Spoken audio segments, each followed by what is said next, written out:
Captain America: Brave New World. Just watched it last night on opening weekend. You did as well, Rissman.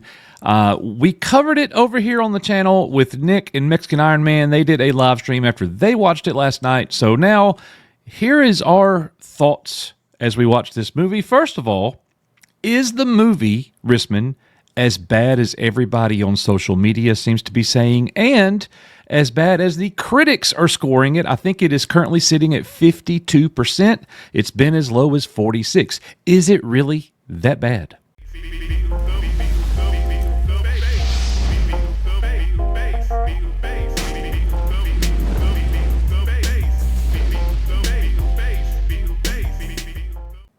Interestingly enough, the audience score the last time I looked, it was in the mid to high 70s. Now again, it's Rotten Tomatoes. How much do you trust that? But I mean, if you trust that audience score at all, people are giving it 3.5, approaching 4 out of 5. For me, it was about the same way. I mean, my theater was mostly full. I did see it in the Dolby Theater, so that's kind of not fair, right? I mean, people who make an effort to go and see it, you know, they're shelling out money for a premium format. So I would expect them to be somewhat interested. You know, I think we'll get into it, right? Was it a great Captain America movie? Was it a great Hulk movie? You know, what kind of a movie was it really trying to be? And was it what folks had hoped for them to continue the Captain America character? Mm-hmm. That's a different story, right? I had fun in the movie.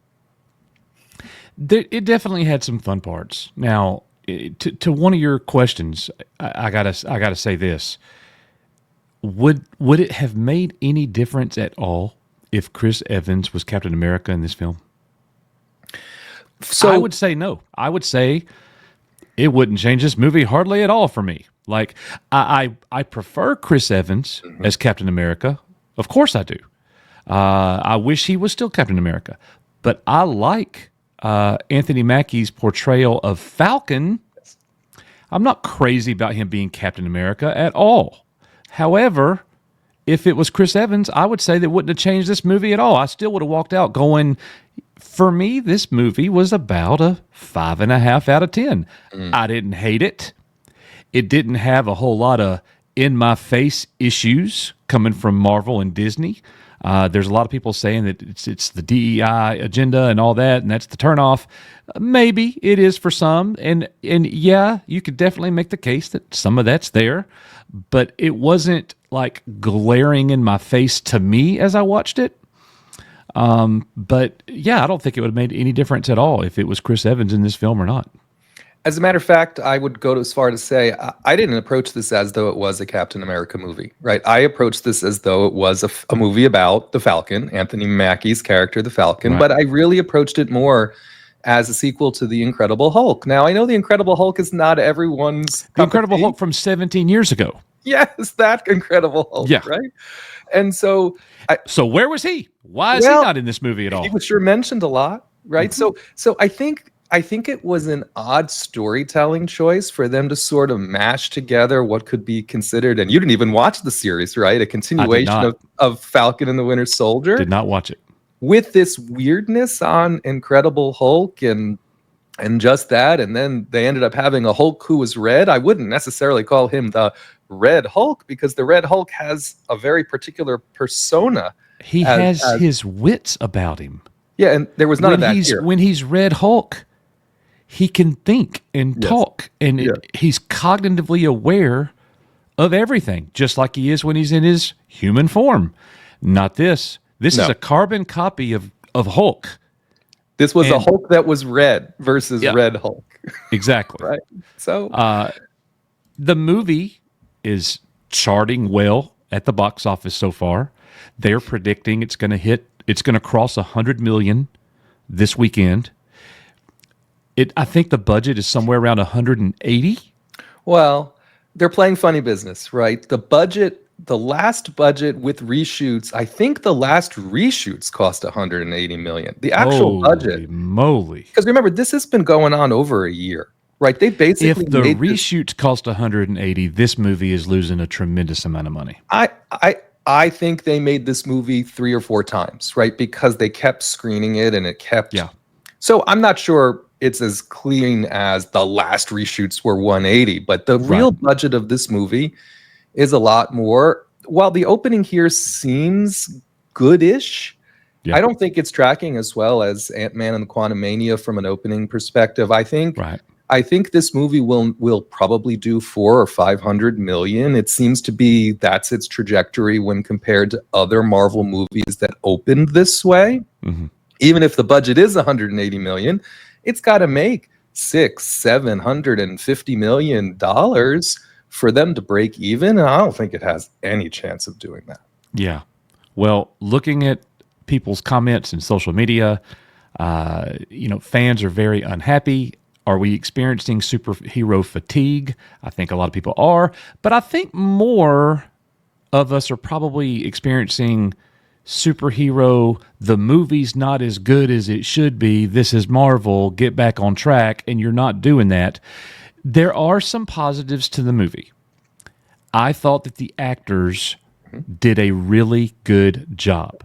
Yep. As I sit here and look at what I'm seeing on the screen here, I saw Esposito. To me, it really did feel like he was completely shoehorned into this movie. In a reshoot. It did not, it wasn't cohesive at all. I thought his scenes were good. I thought he does what he does. He was awesome. But it just felt out of place in the movie. And then if you take those scenes away from the movie, was there enough action? And another negative for me would be the final battle is against Harrison Ford. And let's please keep the man's clothes on. Son. Harrison Ford, he was present, right? There was a part of me that was afraid I was going to go and see this movie and Harrison Ford would kind of be phoning it in. You know what I mean? Yeah. He was into it. I mean, he showed up. Yeah. He showed up to do Harrison Ford things, just like Giancarlo did. I think they were both underutilized for their acting prowess, right? And for their range of acting. But I agree with you. If you get past the barrier to entry that the movie needed to exist and that they moved away from Chris Evans and all these things, and you look at just the actors that were cast for the parts they played, right. I thought they acted well. I mean, with what they were given, which wasn't really a great script. I agree. I think that the actors were the main bright spot in the film. The story has issues. And if I take a step back of it and look at it like as a whole, this movie needed to bring the Avengers back together. Yes. However, whatever iteration that's going to be, move this thing forward, and they didn't do it. They foreshadowed it in this movie. And you needed to do more than just talk about it. So that's not generating any type of excitement for me as a Marvel fan moving forward after that. Now, here's one of these questions. Yeah. Where was Banner this whole time? Yeah. We don't know. And you would certainly expect he's going to make a return. Mm-hmm. Why does the leader think so small? Interesting question there. Why is Red Hulk so much like Green Hulk? Comic book purists are going to have a hard time swallowing that pill, for sure. Mm-hmm. It's just you're breaking canon. Not cool right there. Why is Bucky a little bitty scrawny politician now? And think of his backstory: a 110-year-old Russian agent. Just think about it, running for Congress. He had some good flashback scenes in the movie, but him currently walking around, he certainly won't be an Avenger, son. He doesn't look like none of that's going on. But yet he's in Thunderbolts, and when we see him in the Thunderbolts trailer, he looks like Bucky, right? I mean, he's doing Bucky but in this movie, not at all. And he looks like he's a Sears manager. Yes, he looks. When he showed up, I'm like, okay, so Bucky is still around. Why would there not at least be a Falcon and Bucky team up at the end? I mean, they were teamed up the whole time in the TV show. Right. You would think, on your point about bringing the Avengers back, originally they were going to have Harrison Ford's character, I believe, really be the antagonist here. He didn't end up being that at all. He ended up being, woe is me, I want A my daughter to be pawn. proud of me. He was a pawn for the antagonist, who He was in the film for 4 minutes. Right. He ended up really trying to expand the character of Ross, right? And really about, again, his daughter, and I want her to be proud of me. And they really I was gonna say overexposed, right? They really overscripted. They really overtold us in the exposition what they were trying to do. I'm like, I get what you're trying to do. I like Right. the Hulk movie, but on your point, it's so many years ago. Why did we even go here? Right. Now, another bright spot for me was the mentor character, Isaiah, Yeah. that Anthony Mackie's character, Captain America, is trying to help get him, prove his innocence, whatever the case may be.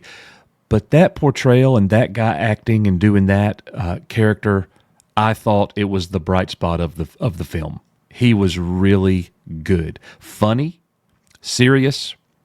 I like, as an old guy, I liked his action scenes. Like, it was really good, and I liked the connection there between his character and Captain America's character. I thought that was a bright spot. Now, the article here at That Part Place, I thought this was a really good overall synopsis of the issues with the movie and what's happening. They write, Brave New World inside sources claim crew knew the film would be bad. Details troubled production with reshoots, political turmoil, and a cranky Harrison Ford behind the scenes. Not going to go into the whole article, but they literally go through every single one of those things through the article in order, and they break it all down really, really well. And they're right. Was this film doomed from the get-go? They're saying The Verge, That Part Place isn't saying it. They're reporting it on something that The Verge said. They had somebody who worked on set, and they're talking about, hey, the crew knew this was not going to be good. This was going to be a bad experience for Marvel fans going to the theater to see this film. And for the most part, I would say they're right. Is it the worst Marvel movie I've ever seen? No. It was just okay. I'm also the same guy that left the Madam Web movie. You guys are going to come at me in the comments. I left Madam Web going, that movie was okay. I didn't love it. I didn't even really like it. But I didn't hate it. It was okay. It was mid. It was marginal. But man, to look at people online in the comments, you would think that this was the worst atrocity in cinematic history. And it wasn't. This wasn't either. But it definitely hurts the brand. It hurts Marvel. It doesn't help it in any way whatsoever. I've still never seen Madam Web, I admit, not even streaming. I just got completely turned off from it. But I will say, and this is just anecdotal, and it's just the showing I was in and all those things. The audience that I experienced this movie with liked it. You Right. know when an audience reacts badly to a film, people were into it, right? They were that you could tell they were engaged. And so I believe the crew here, probably because they spent over a year of their life, a year plus, trying to put out the best product that they could. They probably felt like they didn't quite cross the finish line in the way they wanted to. Right. But do I think that the general audience is going to dislike this film to the extent that we are led to believe they should online? I don't. Right. But I agree with you. It's not the best film I've ever seen. It's certainly not the best Marvel film that I've seen. But in recent memory, from a Marvel outing, whether it's been on TV, of course, I liked Loki a lot. Right. So I kind of put Loki season 2 by itself. But if you think about the other Phase 4 stuff that we've gotten from them, whether it's theatrically or whether it's been on Disney Plus, this is some of the best. Now, if the rest of it's kind of bad, saying this is some of the best, it's all relative, Sure. right? But I didn't hate this like I hated Secret Invasion. I hated Secret Invasion. I couldn't hated watch Moon it. Knight, I couldn't watch it. right? I forced myself to watch Moon Knight. So you see what I mean? I hated Multiverse of Madness, right? Couldn't do it. Ant-Man and Quantumania annoyed me, right? Yeah. So I have some very strong feelings also on some of the other stuff that I've seen. This movie did not evoke any of those feelings in me, But again, my standards are so low now. What does that say? It's not really saying much. The best of the worst. Okay. Yeah, yeah, I completely agree with that. And you know, I would be remiss to not mention Star Wars on our channel. For me, it has a whole lot of parallels. You're not going to like this, but I'm going to say it anyways. It has a lot of parallels with Skeleton Crew. Yeah. It's a brand that is hurting, Yeah. and they come out with something that's just okay. You know, but I'm like you. I was able to sit down, and there were several moments that I enjoyed. I was there with my wife. She enjoyed the movie. She thought it was fine. So she liked it more than me. Nick gave it a 4 out of 10. I'm at 5.5. What say you? So I'm right at 6.5 or 7. Right. I'm Okay. with the 3.5, 3.8 out of Right. 5, whatever you want to put there. I'm right in that place, and it's sad now because even I'm like, okay, that's pretty good for them now. True. Right? Yeah. Can't, Yeah. you just can't They're expect tracking great. up. Yeah. Yeah. I didn't hate it. Yeah. I didn't leave angry. Okay. Exactly. Exactly. Well, most importantly, guys, let us know in the comments what you score it out of 10, and make sure that you tell us why. Are you agreeing with us here, or are we not going hard enough? Probably not for a lot of you. Oh, But I know hey, we're not. we're giving our real honest thoughts and opinions. So, anyways, let us know in the comments. As we always say here, you are Echo Base Network. May the Marvel be with you. See you guys on the next one. Take care, everyone.